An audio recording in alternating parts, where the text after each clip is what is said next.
Doctor Zakir Naik. ওই লোকটার নাম আমার মনে আসলেই আমার কলজা থেকে খালি দোয়া আসে, মনে হয় মুসলিম মিল্লাতের জন্য আল্লাহর নিয়ামত। আল্লাহ তার হায়াত দারাজ করো, তার আরো তার চিন্তা, তার মেধা, তার প্রজ্ঞা আরো বাড়িয়ে দাও।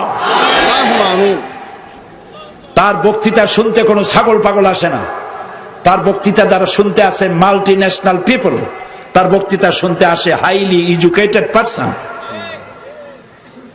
একটা টেলিভিশন চ্যানেল চলছে, সারা বিশ্ব দেখতেছে, কোটি কোটি জনতা। কি সুন্দর করে, তার মাথাটা একটা ব্রেন, তার মাথাটা একটা কম্পিউটার, যে মিরাকেল ম্যান। তাকে প্রশ্ন করা হয়েছে, এক মহিলা প্রশ্ন করছে, আচ্ছা ডক্টর জাকির নায়েক, আপনি তো বলেন দুনিয়ার সব মুসলমান ভাই ভাই, সমস্ত মানুষ আমরা সবাই ভাই ভাই মিলেমিশে থাকি। আপনি খুব ভালো বলেন, সুন্দর বলেন, আপনার কথা শুনতে ইচ্ছে করে। ইসলাম যদি এত উদার হয়, তাহলে আপনাদের মক্কা মদিনায় শুধু আপনারাই যাবেন, আমরা হিন্দুরা বৌদ্ধরা যেতে পারবো না কেন? আমার নিজে এই অনুষ্ঠানটা দেখলাম, প্রশ্নটা শুনে আমি নিজেও চিন্তা করলাম, আমার কাছেও জবাব আছে, কিন্তু উনি কি জবাব দেয় এটা শোনা দরকার। প্রশ্নটা একটু কঠিন না?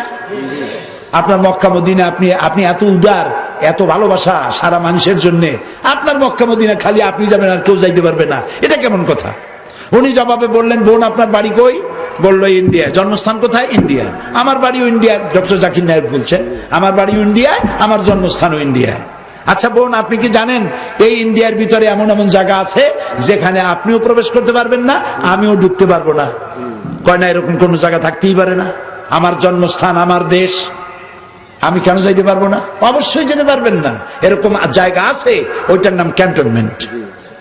এই ক্যান্টনমেন্টে ঢুকতে পারবে ওরা যারা দেশ এবং জাতির জন্য যে কোনো মুহূর্তে জান দিতে পারে, মাল দিতে পারে, রক্ত দিতে পারে, জীবনটা অকাতরে বিলীন করে দিতে পারে। ক্যান্টনমেন্ট ওদের জন্য, তোমার আমার জন্য না। এরপরে ডক্টর জাকির নায়েক বললেন, মক্কা মদিনা ইসলামের একটা ক্যান্টনমেন্ট। এই ক্যান্টনমেন্টে ওই সব লোকেরাই যায় যারা ইসলামের জন্য জান দিতে পারে, মাল দিতে পারে, রক্ত দিতে পারে, তাদের জন্যই এই ক্যান্টনমেন্টে প্রবেশের অধিকার আছে। বোন আপনিও যেতে পারবেন। আপনার পাসপোর্টে নতুন একটা ভিসা লাগান, ভিসার নাম লা ইলাহা ইল্লাল্লাহু মুহাম্মাদুর রাসূলুল্লাহ। ভিসাটা লাগান, আগামীকাল রওনা হয়ে চলে যান। কি সুন্দর জবাব! তার বক্তৃতায় কোনো উত্তাপ নাই, গর্জন নাই, হুঙ্কার নাই, মারামারি নাই, মানুষ শুনছে। I am aware of Allama Dilawar Hussain Saidi, Inna Lillahi wa Inna Ilaihi Raji'un, and I got the information a few days earlier that he passed away. May Allah subhanahu wa ta'ala grant him Jannat al-Firdaus.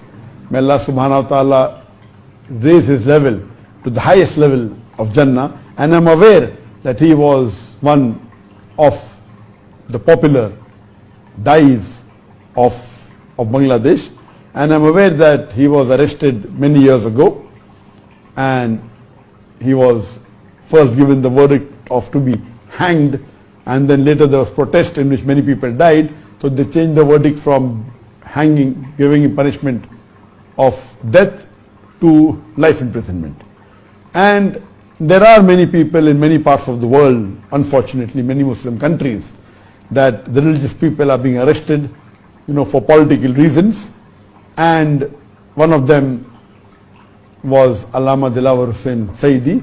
And a couple of weeks earlier, his son had come to meet me. He had come earlier also in Malaysia, but a couple of weeks earlier, he had come to meet me, and he gave the translation of his father that he had done in Bengali, his book.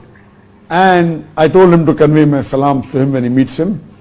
And unfortunately, this happened a few weeks earlier, and we heard that he has expired.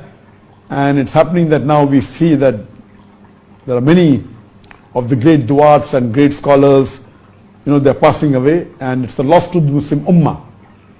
And we know that he had done great work in spreading the message of Allah subhanahu wa ta'ala. and I pray to Allah subhanahu wa ta'ala that may He give him the highest level in Jannah, and may He give him a place close to the Prophet Muhammad sallallahu alaihi wasallam and the Anbiyas and the Khulafa Rashidin and the Sahabas.